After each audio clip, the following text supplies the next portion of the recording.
The next topic after junction diode as rectifier is the half wave rectification. And I have previously mentioned in the previous video what is a rectifier. It is nothing but it is used to convert alternating current to DC current. Okay, this is the basic thing which you have to remember. Okay, whenever you see rectifier, this is what it does. Okay, see now for half wave rectification, like I said in the previous video and all, see conduction will happen only when it is in forward bias. Okay, if it is in forward bias, only then the conduction takes place in a transformer. Okay, see now this is a transformer. All right. Okay, so now for example you are giving some AC supply to the, this is the primary winding and the secondary winding. You're giving some AC supply over here.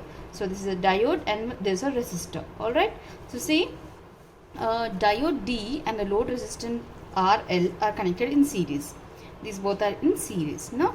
Okay, if no transformer is used, then alternating voltage that is to be rectified is applied directly across the series combination. See, this is a transformer, right? So if there is no transformer, then also you can convert AC to DC. But what he is telling is here, as there is, if there is no transformer use, then that alternating voltage whatever we are giving, that can be directly applied across this series that can be, I mean this supply you can give it over here only. Alright, as there is a transformer over here, we are giving supply to this AC winding. Alright, see, as transformer is used here, D and RL are connected to the secondary circuit, this secondary circuit of transformer.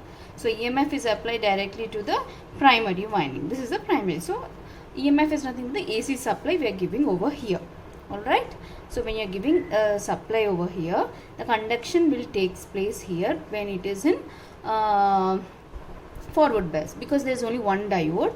If there are 2 or 4 diodes, it will conduct full wave will happen. Okay, see now this is a basic AC supply. When you're giving, this is a sinusoidal wave what you get. Okay, so when conduction is taking place, like I said, conduction takes place only in forward bias. This is the basic tagline for this half wave rectification, remember. Okay, it will conduct only during forward bias conditions. Okay, so during that process, see the positive cycle will be when the conduction is taking place, only then there will be a cycle. Okay, here no cycle, that means no conduction takes place here. Again in the positive cycle only conduction takes place. This is what the output is. So if near this resistor the current whatever is flowing here is taken as IL. Okay, so IL, the load current whatever you're getting is obviously the positive cycle only. No, that only is connecting, that's what you'll get current also. So that is what here, the same thing. Just draw a sinusoidal wave, draw these dotted lines, just draw positive cycles. Automatically the current also will be in the positive cycle only. So this is a basic diagram what you have to draw and show when he has asked you what is meant by half wave rectification. Just write rectifier, what is AC to DC, and just draw this one diode, one load resistor and some transformer, and this is the waveform. Alright, next is now we'll see the process what happens in this. Alright, so see now I'm considering, I'll just keep this side by side. Alright, because I need this circuit as well. See, now I'm taking these 2 points A and this is point B. Alright, so assume A of the secondary winding is positive during positive half cycles. Yes, that is what we have drawn during the positive cycle of Vs, and diode D is forward bias and hence it conducts. A current flows through the load RL. That is what I have explained, right?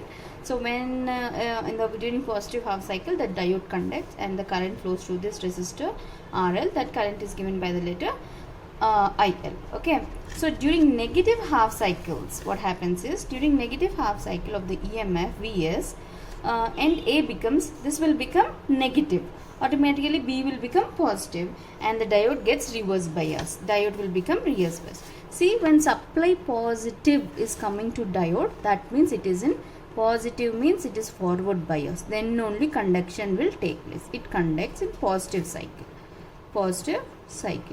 sorry. Alright, so if here the supply is coming negative, that means it is reverse bias, no conduction. okay, and it is in negative cycle then. All right, just for clear understanding I'm telling you. See, in negative half cycle, EMF Vs NA becomes negative and B becomes positive, and the diode gets reverse bias. That means it will not conduct. It does not conduct, and hence there is no output current through RL. Obviously, there will be no current towards this RL. The diode conducts again during the subsequent, again when it will change, the supply will change, the cycle is changing, again the diode will conduct during the positive half cycle, and there is flow of current through RL. The rectified output, what we have got towards RL, no? The load resistance, that is nothing but the current over there. The current IL is, that is unidirectional, but it is not pure DC. We said rectification means AC to DC, right? It is converting into DC, but it is not in the pure form. Alright, so not is continuous, so it is termed as pulsating DC, obviously, right? See, if it is continuous like this, you are getting in the output, that means it is continuous DC. It is pulsating, that means only during positive cycles only we are getting this DC current, and not, it's not pure, you are not getting continuously. DC will be like a straight line, right? Here it is pulsating. So this is what is called the operation of half wave rectification. I think this is clear. If you have still any doubts in this one, please let me know. In the next video we will be seeing full wave rectification. So if there is only one diode, remember, if there is one diode, then only half wave rectification. If there are 2 or 4 diodes, then it is full rectification. Full rectification is nothing but you will have a full sinusoidal wave in the full wave rectification. Okay, so we will see the derivation part of full wave rectification in the upcoming video, and if you have any doubts, please let me know. I'm here to help you out. Okay, and if you need any other topics also to be covered, please let me know. Thank you.